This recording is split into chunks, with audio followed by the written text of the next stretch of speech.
I had perfected the art of being a ghost in my own life.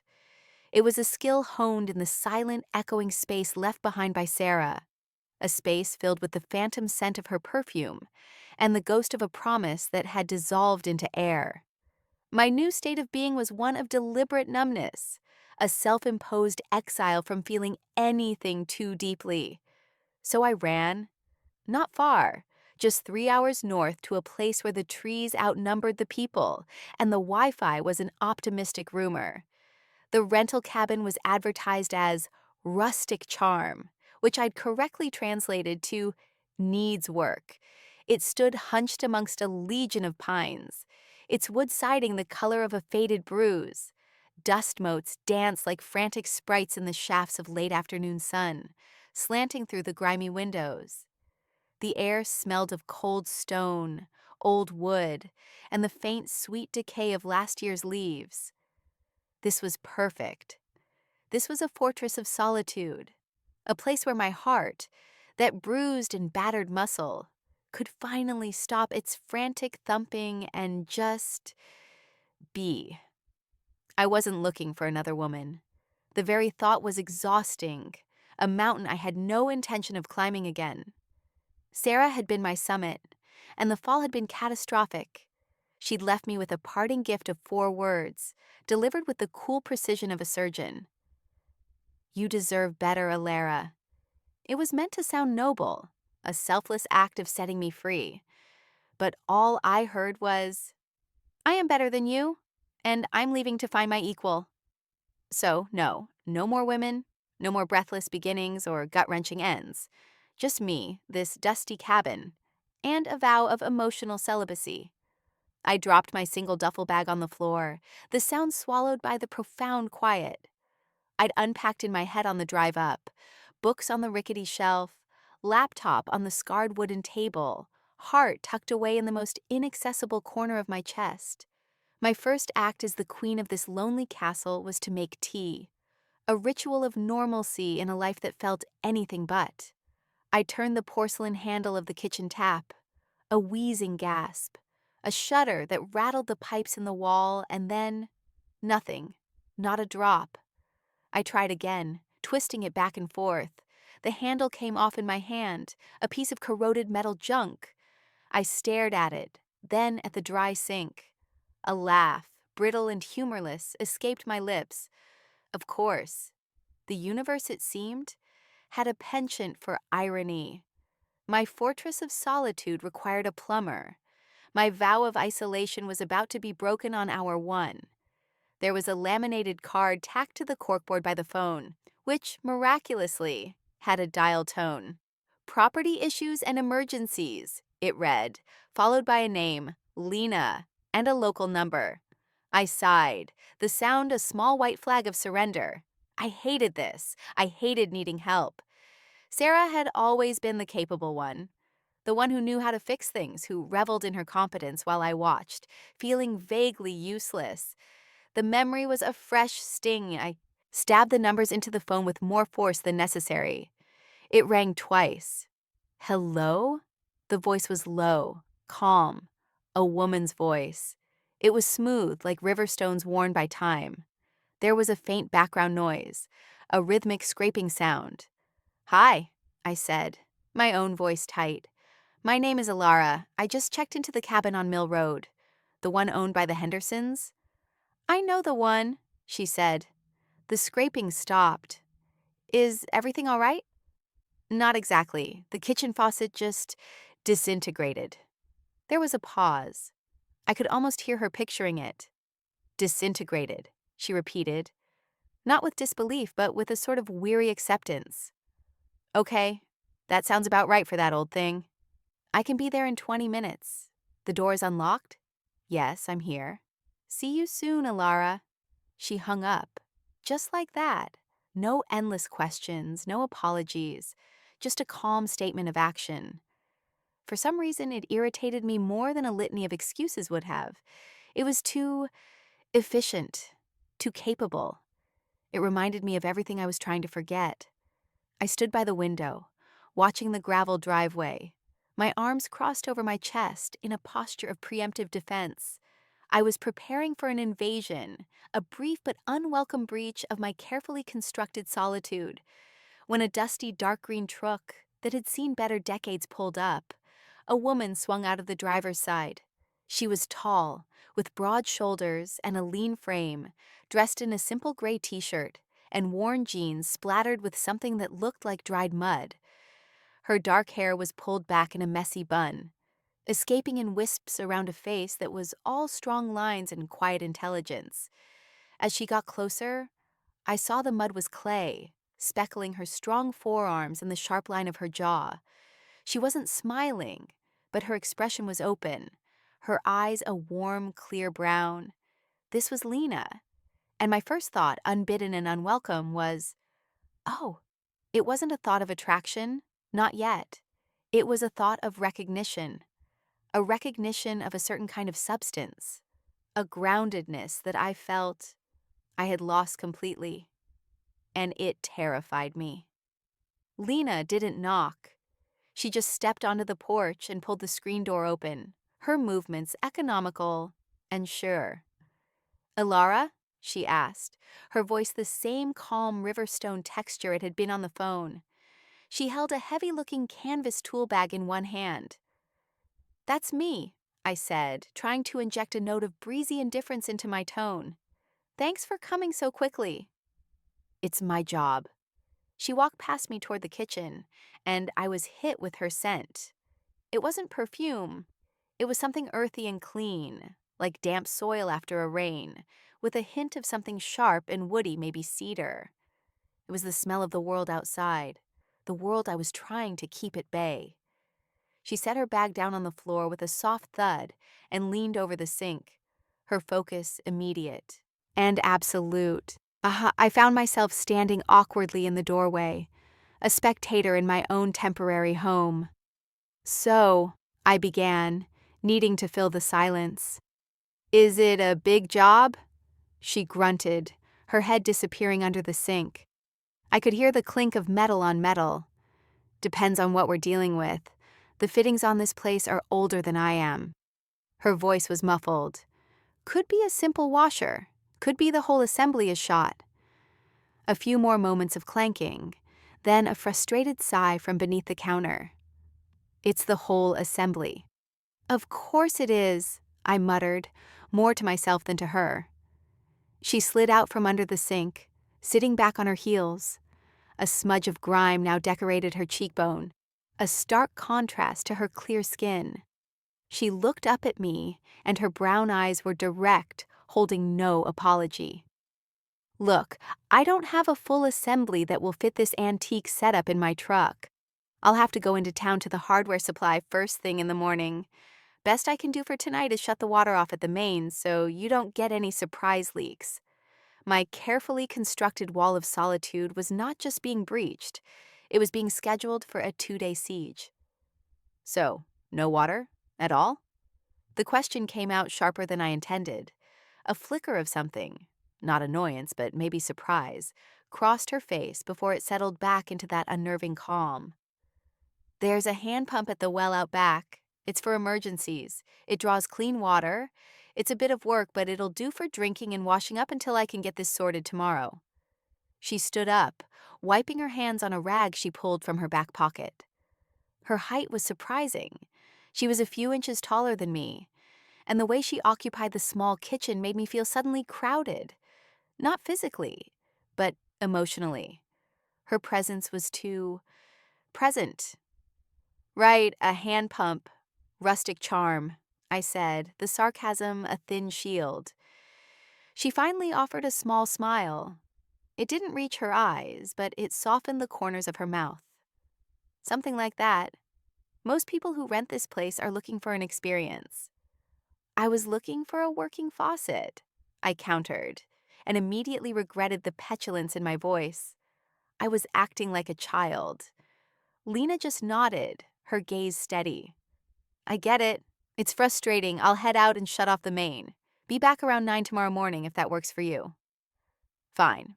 Whatever." I turned away, busying myself with my duffel bag, a pointless gesture of dismissal. I heard her footsteps on the old floorboards, the squeak of the screen door, and then the sound of her truck starting.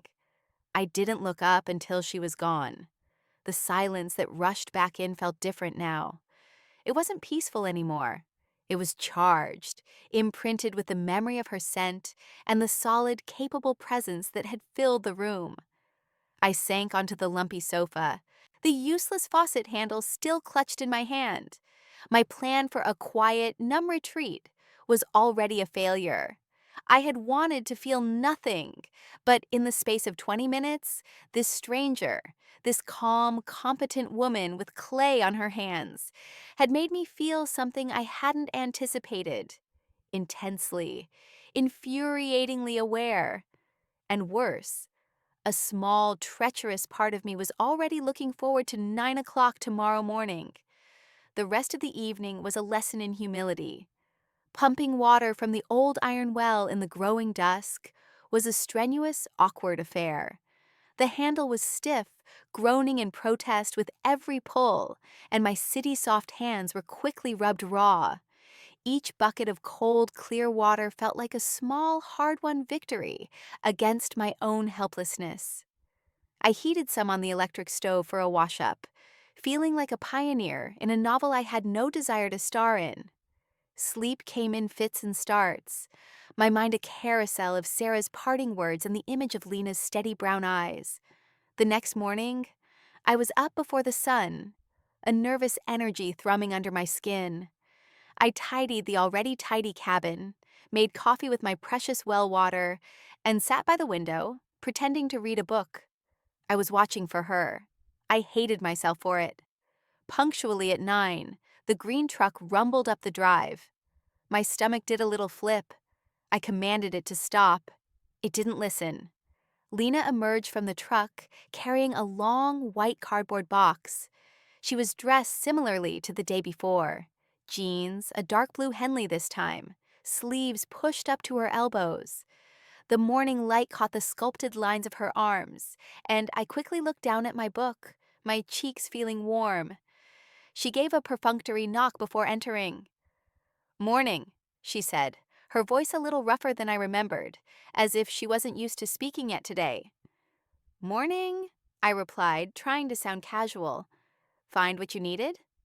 "I think so." She set the box down and knelt by the sink, unpacking a gleaming new faucet assembly. It looked absurdly modern and shiny in the rustic kitchen. "This should do it. Might take me a couple of hours to get the old one out and fit this one in. The pipes are stubborn." "Take all the time you need," I said, my magnanimity costing me nothing. I retreated to the living room area, book in hand, a flimsy prop. But I couldn't focus on the words. My attention was a magnet, pulled toward the sounds coming from the kitchen, the scrape of a wrench, a low curse under her breath, the steady rhythm of her work. It was an intimate soundtrack, the sound of someone bringing order to my chaos. I found myself watching her, not staring, but watching in stolen glances over the top of my book. I watched the concentration crease the space between her brows. I watched the way she bit her lower lip when a fitting wouldn't budge. I watched the efficient, deliberate movements of her hands. Strong hands, speckled, with calluses and old nicks, but surprisingly graceful. They were hands that made things, that fixed things, unlike my own, which these days only seemed capable of holding on to hurt. An hour bled into 2. The struggle with the old pipes was clearly more epic than she'd anticipated.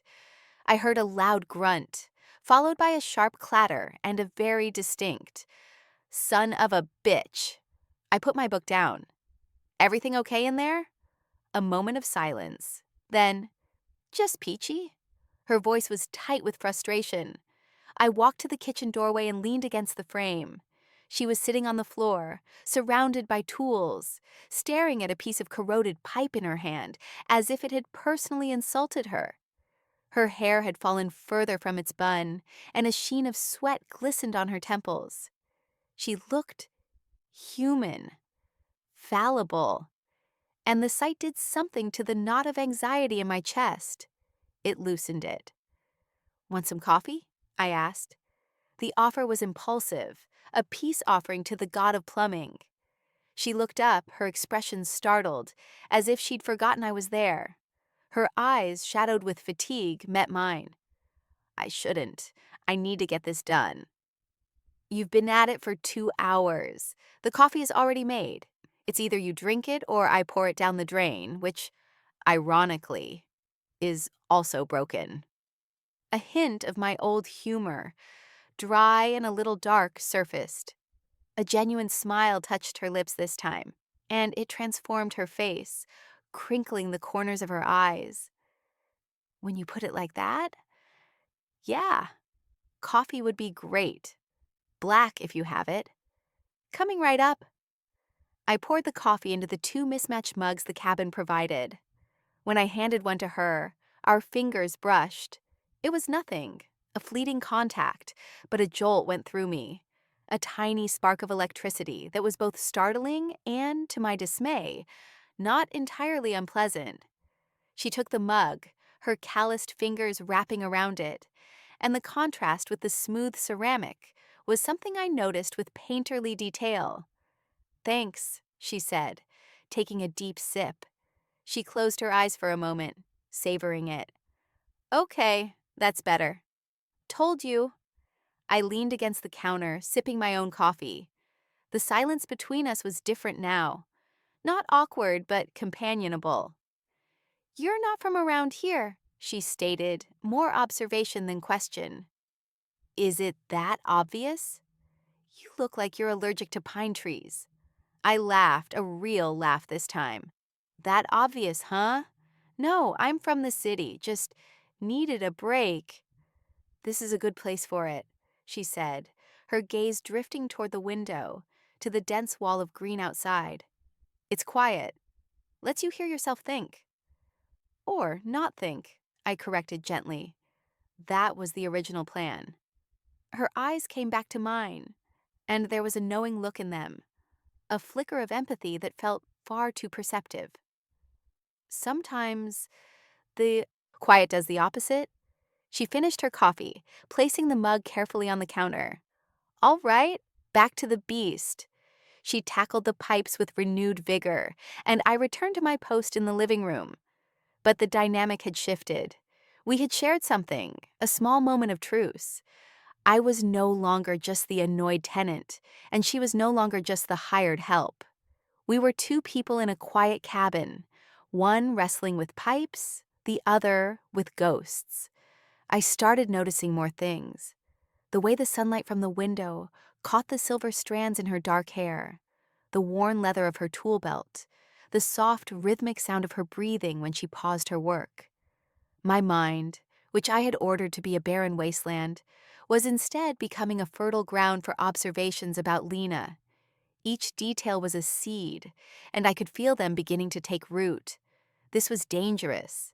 This was the opposite of numb. This was the first hint of a thaw, and I wasn't sure if I was ready for the flood that might follow. The sound of a final, decisive thump from the kitchen, followed by a triumphant, "Ha! Got you!" broke my reverie. I walked back to the doorway. Lena was on her back, fitting the new faucet into place. Victory? I asked. Almost, she said, her voice strained with effort. Just need to tighten the compression nuts and… There. She slid out, her face smudged but triumphant. She stood and turned the new gleaming handle. A perfect, steady stream of water flowed into the sink. The sound was glorious. Hallelujah, I breathed. You're a miracle worker. Just stubborn, she said, a proud smile finally reaching her eyes. She began packing her tools, her movements efficient once more.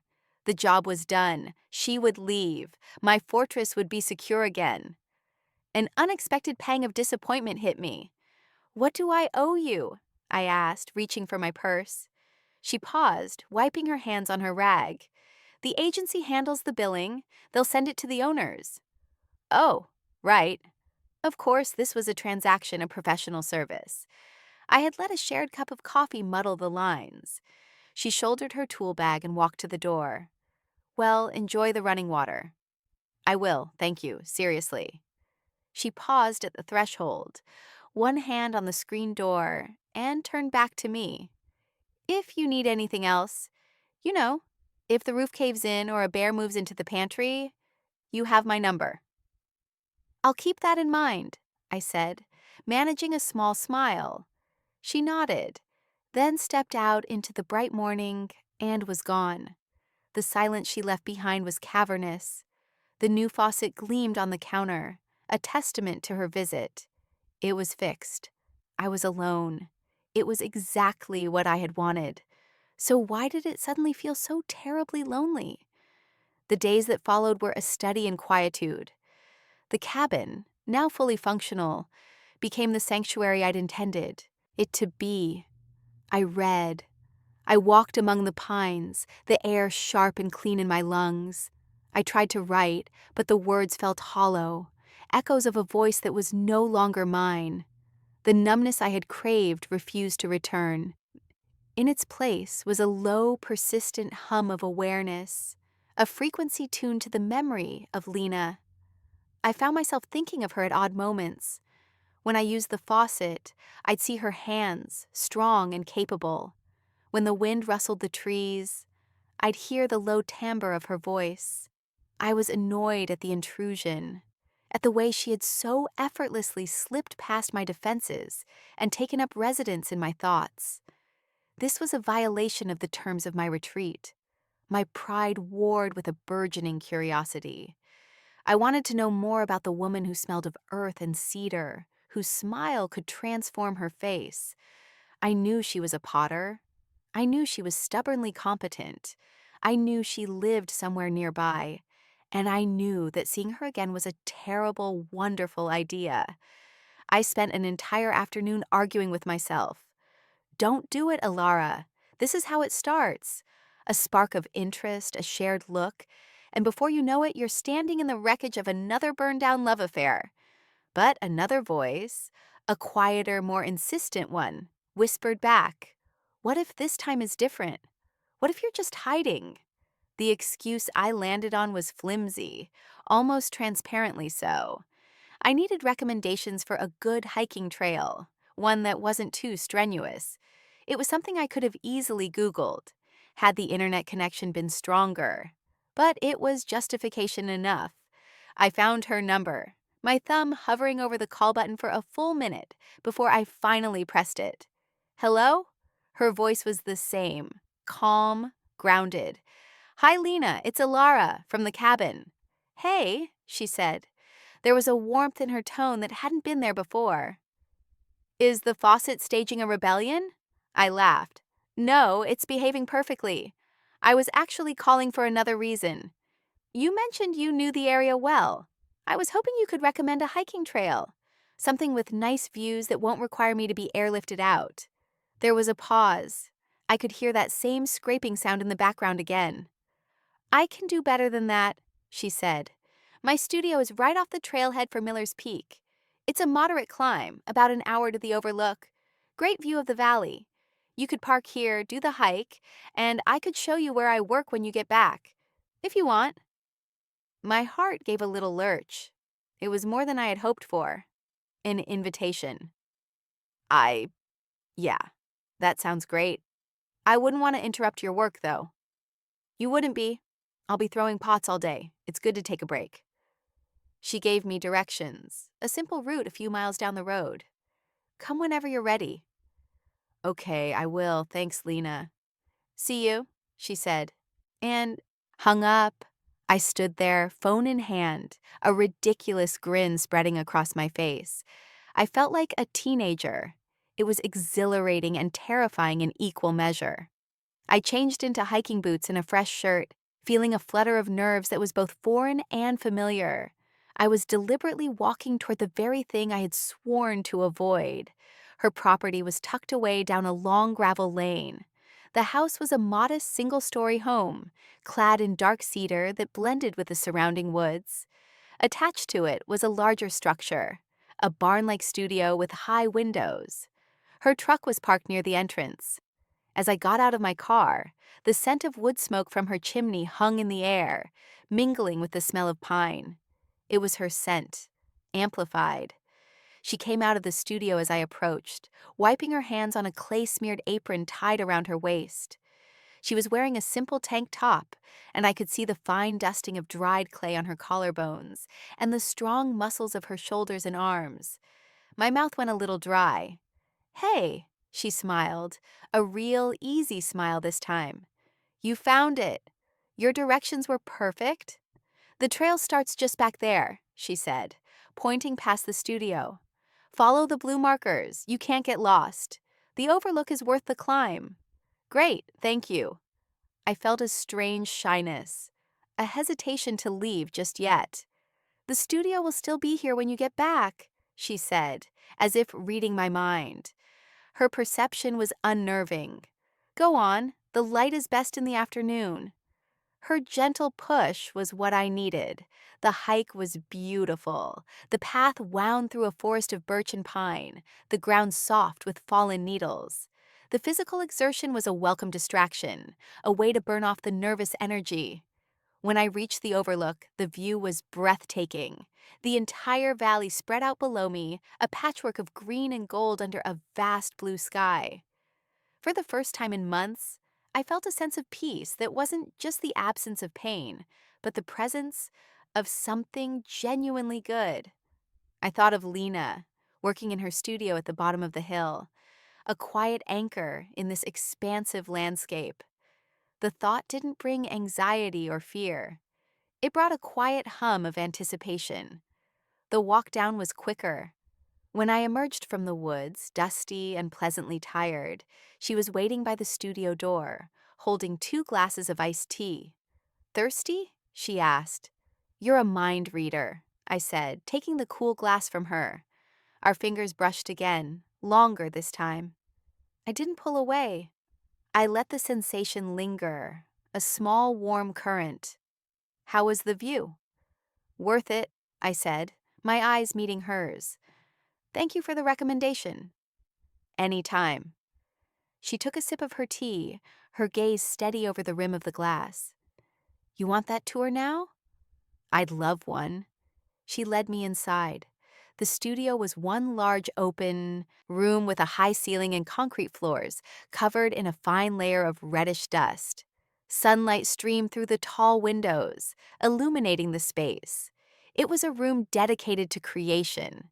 Shelves lined the walls, crowded with works in progress.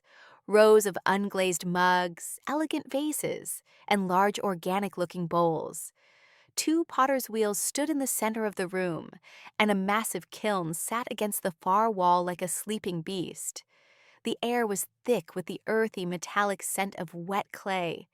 It was a space that was entirely hers, a reflection of her focused, creative energy.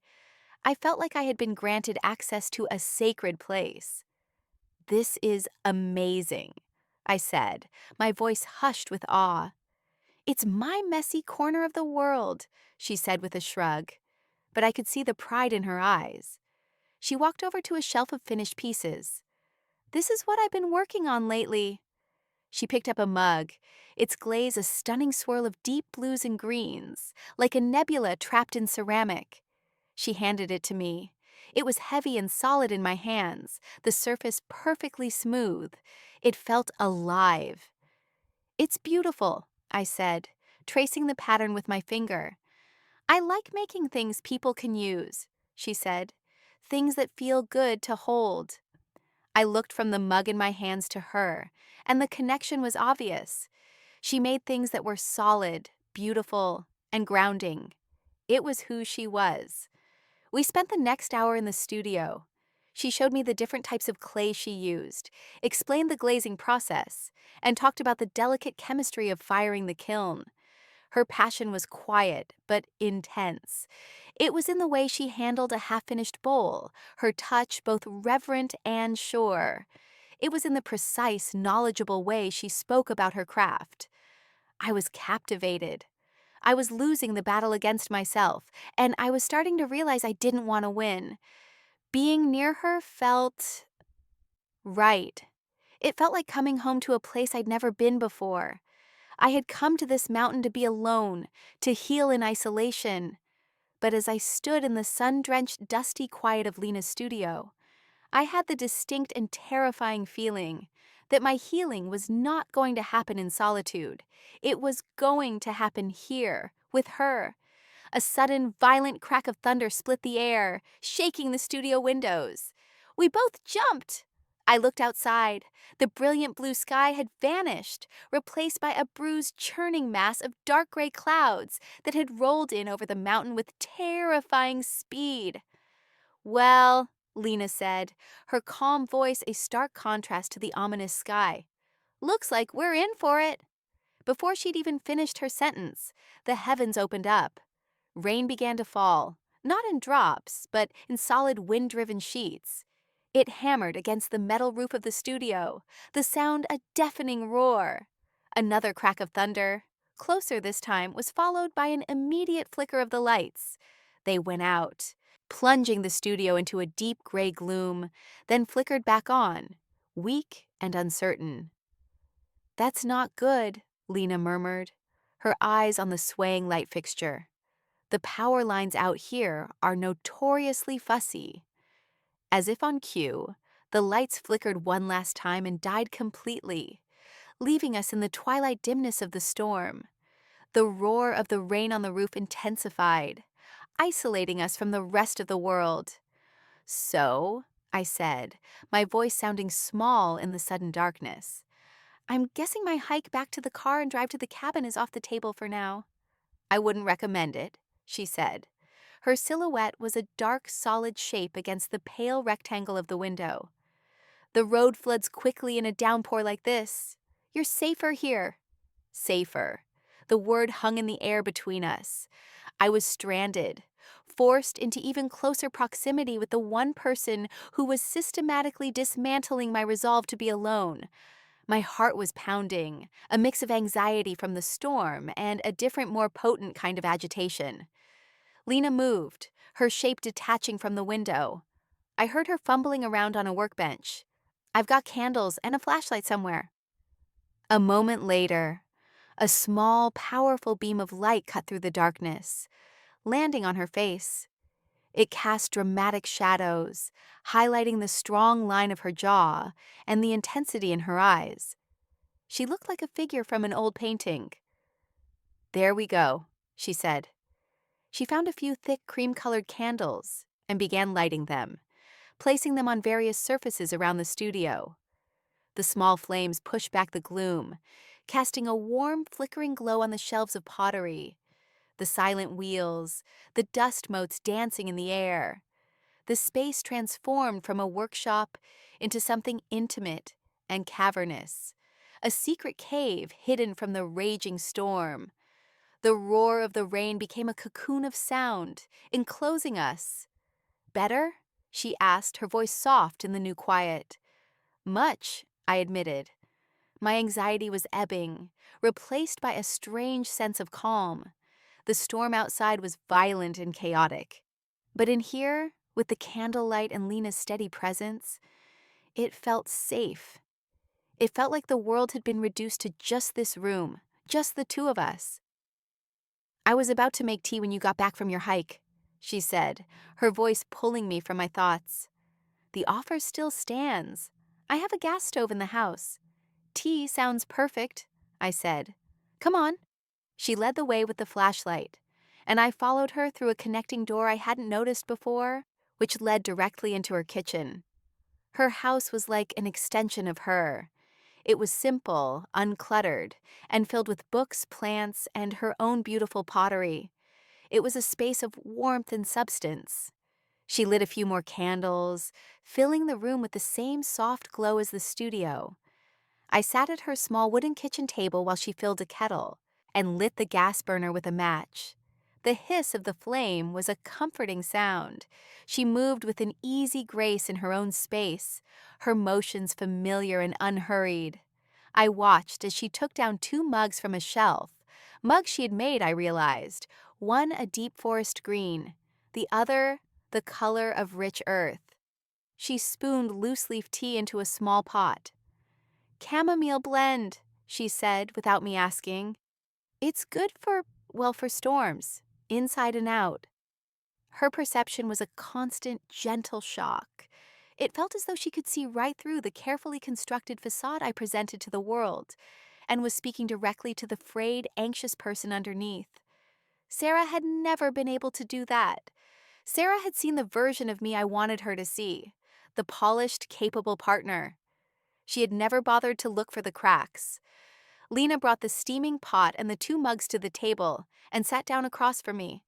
The candlelight flickered between us, casting dancing shadows on her face.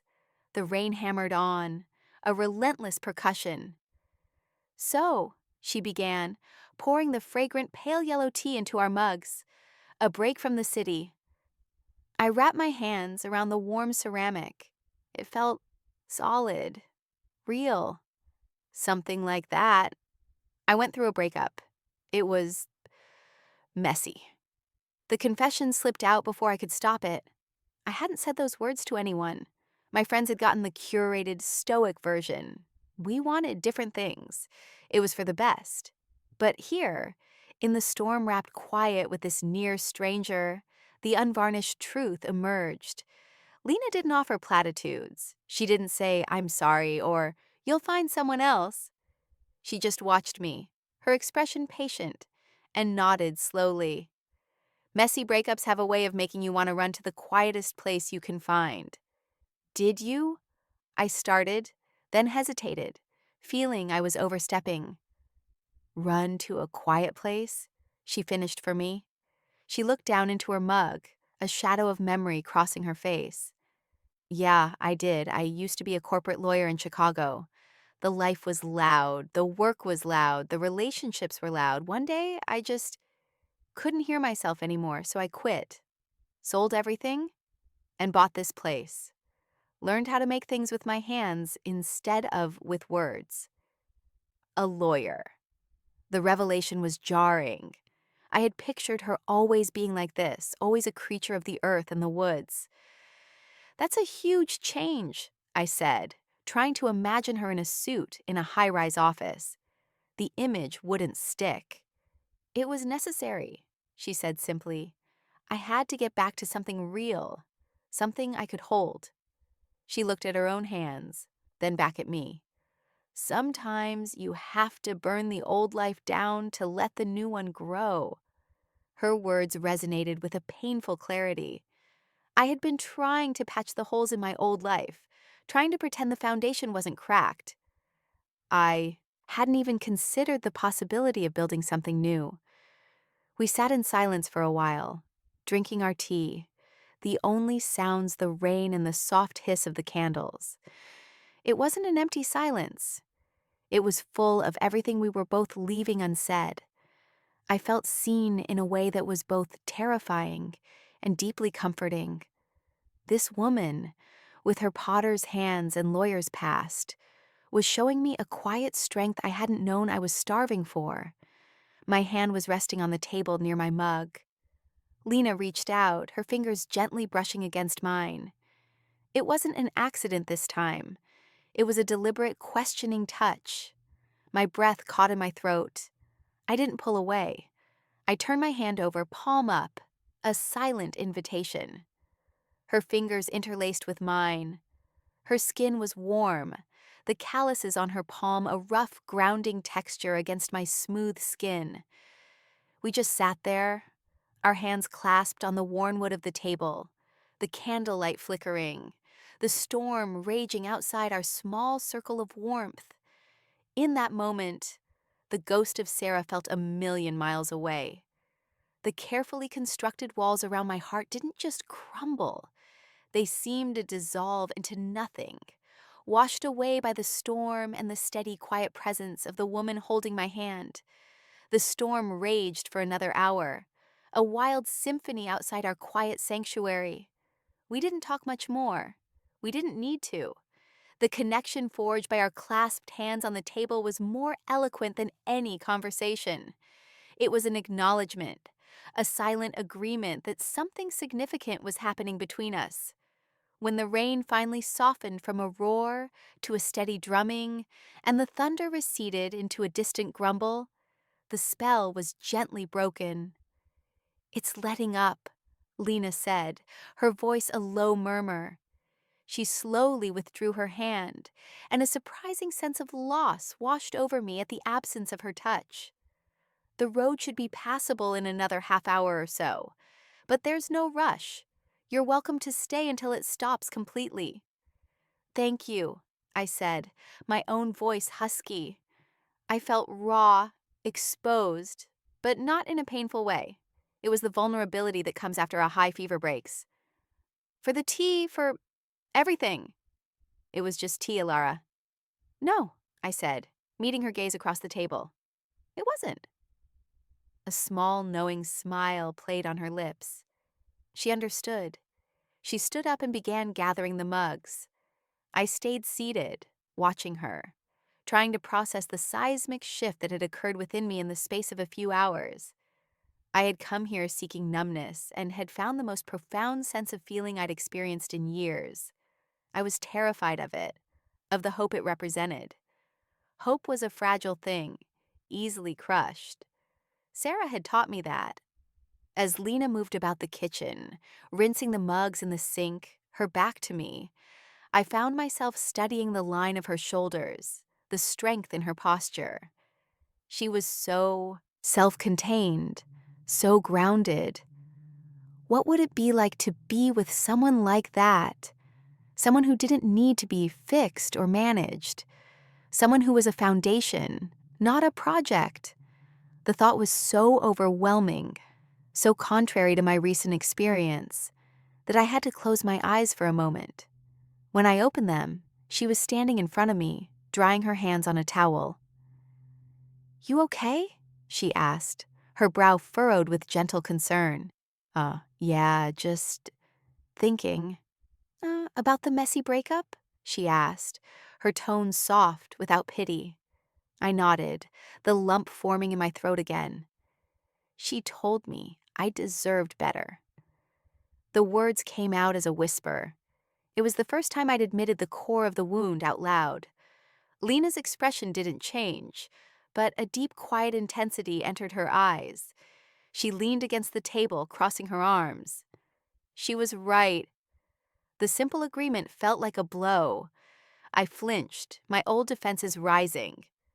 "That's a hell of a thing to say. You don't even know me."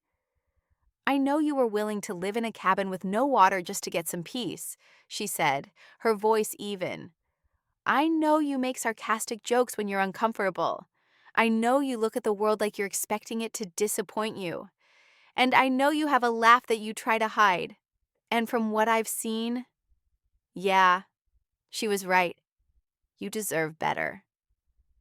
She paused, letting the words settle in the quiet room.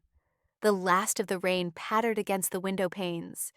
The candles flickered. My heart was hammering against my ribs. "Better than what she was willing to give you," Lena continued, her voice dropping lower, becoming more intimate. "Better than feeling like you have to earn your place in someone's life. Better than being told you're not enough by the person who's supposed to be your home." Each word was a key. Unlocking a door inside me I had long since bolted shut. Tears pricked at the corners of my eyes. I looked down, unable to meet her gaze, ashamed of the sudden, overwhelming wave of emotion. "Hey." Her voice was right beside me now. I hadn't even seen her move. She knelt down in front of my chair, so our eyes were on the same level. She gently placed a hand on my knee. The warmth of her touch radiated through my jeans, a steady, grounding heat. "Look at me, Alara." I lifted my head, and a single tear escaped, tracing a hot path down my cheek. She didn't wipe it away. She just held my gaze, her own eyes full of a staggering tenderness. "You came up here to be alone," she said softly, "but maybe what you really needed was to be seen." And that was it. That was the truth I had been running from. I hadn't just lost a partner in Sarah. I had lost my reflection. I had become invisible to the person who mattered most, and in turn, had become invisible to myself. Lena, in her quiet, observant way, had seen me from the very beginning. The space between us was electric, charged with everything that had passed between us. The shared coffee, the hike, the storm, the confessions. It was a space full of risk and terrifying potential. My mind screamed at me to pull back, to retreat to the safety of my fortress, to remember the pain. But my heart, that bruised and foolish organ, was leaning forward. I didn't know who moved first. Maybe we both did. But suddenly the small space between us was gone. Her hand left my knee and came up to cut my jaw, her thumb stroking my cheek, right where the tear had been. Her touch was hesitant, questioning. I gave the answer by leaning into her hand, closing my eyes, and then her lips were on mine. It wasn't a kiss of fiery passion or desperate need. It was a kiss of profound recognition. It was soft and slow and questioning. It tasted of chamomile tea and rain. Her lips were gentle, moving against mine with a patience that spoke volumes. It was a kiss that didn't take but gave. It offered solace. It offered a beginning. I brought my hands up to her shoulders, feeling the solid, real muscle beneath her shirt. I clung to her, not out of desperation, but as an anchor in the swirling sea of my emotions. The kiss deepened, becoming more certain, a silent conversation in which we were both finally speaking the same language. All the fear, all the hurt from Sarah, all the lonely nights and numb days, they didn't vanish, but they receded, their power diminished by the solid, grounding reality of Lena's mouth on mine. This was real. This was happening. This was better. When we finally broke apart, we were both breathless. She rested her forehead against mine, her eyes still closed. Her hand was still cradling my face, her thumb stroking my skin. "Lena," I whispered, the name a prayer on my lips. "I'm here," she whispered back, her breath warm against my skin. "I'm not going anywhere." In the flickering candlelight of her quiet kitchen, with the storm finally past, I believed her. The fortress I had built around my heart hadn't been stormed or conquered. Its doors had simply been opened, gently and patiently from the inside. We stayed like that for a long time, forehead to forehead, her hand on my face, my hands on her shoulders. The world outside the kitchen windows slowly brightened as the last of the storm clouds moved on, leaving behind a clean, rain-washed world. The candlelight, which had been our only illumination, now seemed pale and yellow in the returning natural light. "The power might come back on soon," Lena murmured, her voice still thick with the emotion of our kiss. "I don't want it to," I confessed, my voice barely a whisper. "I like it better like this." She pulled back just enough to look at me, a soft, genuine smile finally reaching her eyes and staying there. Me too. The moment was fragile, new. A dozen fears clamored for my attention. "This is too fast." "You're on the rebound. You're just her tenant, a temporary problem she had to solve." The voice of my sister Chloe echoed in my head from a phone call a week before I left, full of brisk, pragmatic concern. "Another artist, Alara? Really? After Sarah? You need someone stable, someone with a real job. Don't go making the same mistakes." Chloe, with her perfect lawyer husband and her perfectly planned life, saw my love life as a series of ill-advised investments. And Lena, a potter living in the woods, would be, in Chloe's eyes, the worst investment yet. As if summoned by the thought, my phone, which had been silent on the table, buzzed to life. The screen lit up with Chloe's name. The intrusion was jarring, a blast of cold air from the world I'd left behind. Lena's eyes flickered to the phone, then back to my face. She saw the shift in my expression, the immediate return of tension to my shoulders. "You should probably get that," she said, her voice neutral. but her hand fell away from my face. I stared at the screen, at my sister's name. Answering it felt like a betrayal of this new fragile reality we had just created. Ignoring it felt like cowardice. I let it ring, and ring, and ring, until it finally fell silent and the screen went dark. "You didn't answer," Lena observed quietly. "No," I said, my voice firm. I didn't. It felt like a choice, a small but significant one. I was choosing this quiet room, this moment, over the judgment and expectations waiting on the other end of the line. "Is everything okay?" she asked, her gaze searching mine. I took a deep breath, the air filling my lungs feeling cleaner than it had in months. It was time for the whole truth, not just the edited parts. That was my sister. She thinks I have terrible judgment, especially when it comes to women. She thinks I'm hiding up here, and that I'll inevitably screw things up again. I looked at Lena, at her strong, calm face, and I laid the last of my fears at her feet. And a part of me is terrified that she's right. Lena didn't flinch. She didn't offer easy reassurances.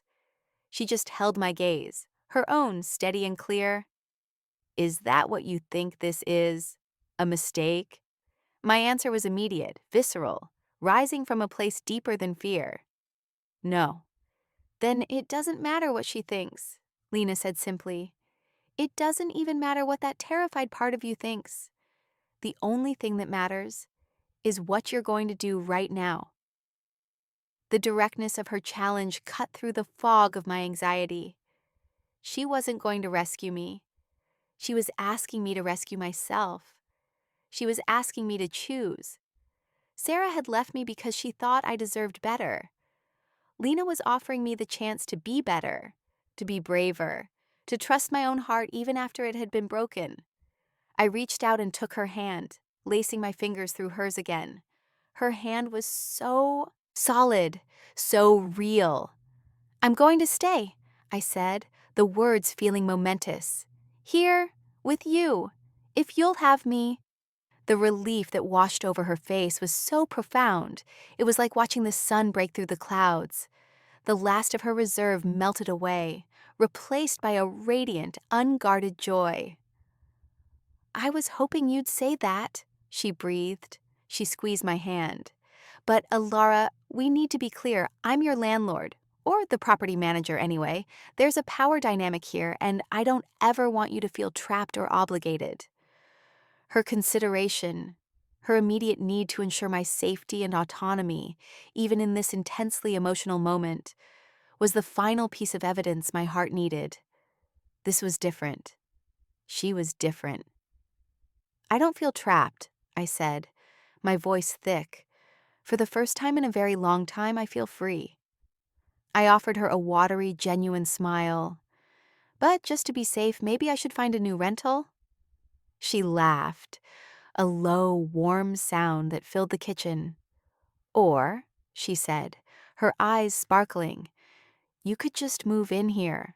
The rent's terrible, but the landlady is great with plumbing." The lightness of the joke, the easy way she offered such a huge, life-altering possibility, made it feel not like a terrifying leap, but like the most natural next step in the world, the concrete plan. It wasn't about forever. It was about today and tomorrow. It was about not running. "I'll think about it," I said, my smile widening. The power flickered on then, the refrigerator humming to life with a sudden jolt. The warm, intimate world of the candles was instantly replaced by the bright, flat light of the overhead fixture. We both blinked, momentarily blinded. The magic of the storm cocoon was gone, but what was left in its place was something sturdier. It was real. Lena stood up, pulling me gently to my feet. She didn't kiss me again. Instead, she just wrapped her arms around me, pulling me into a hug. I buried my face in her shoulder, inhaling her scent of clay and cedar and rain. I felt her strong arms around me, holding me securely, and I let myself relax, completely, sagging against her. It felt like coming home. The cabin lease is paid up for the month, I murmured into her shoulder. I know, she said, her voice a rumble against my ear. We have time. Time. It was a gift. Time to talk. Time to get to know the shape of each other's lives. Time to see if this incredible, fragile thing that had sparked to life in a storm could survive in the bright light of day. For the first time since Sarah had walked out my door, I felt a genuine, unadulterated sense of hope. It wasn't the frantic, anxious hope of trying to win someone back. It was a quiet, steady hope, solid and grounding as the woman holding me in her arms. Later, as I walked back to my cabin under a sky washed clean and studded with the first stars, the world felt new. The air was crisp, the trees stood as dark, silent witnesses, and the path under my feet felt solid. I unlocked the door to the cabin, my temporary fortress, and stepped inside. The new faucet gleamed in the dim light. It was a symbol, I realized. Something broken had been replaced by something new, something that worked, something better. My life was not fixed. My heart was not magically healed.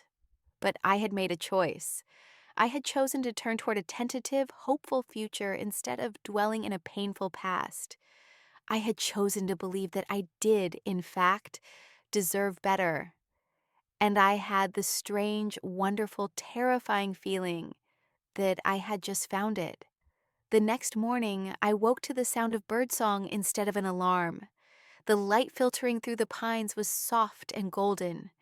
For a moment, I lay in bed, disoriented, the events of the previous day feeling like a vivid dream. Then, the memory of Lena's kiss, of her arms around me, rushed back in, and I smiled, a real, unforced smile that reached my eyes.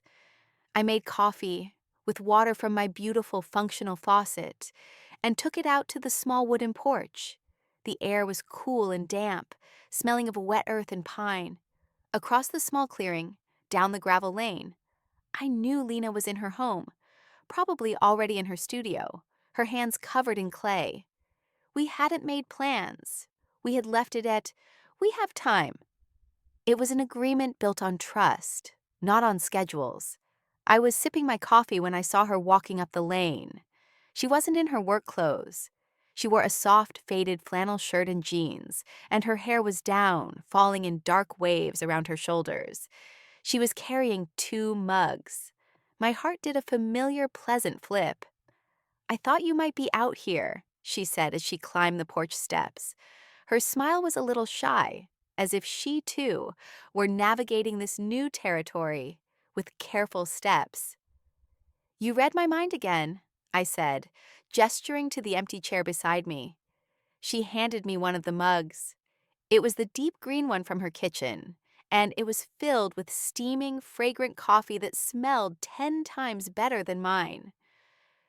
Peace offering, she said, for caffeinating without you. I accept your terms. We sat in comfortable silence for a few minutes, watching the morning unfold. The quiet between us was no longer charged with unspoken tension, but filled with a peaceful, shared understanding. I couldn't sleep much, she confessed, looking out at the trees. I kept thinking I'd dreamed it all. Me too, I admitted.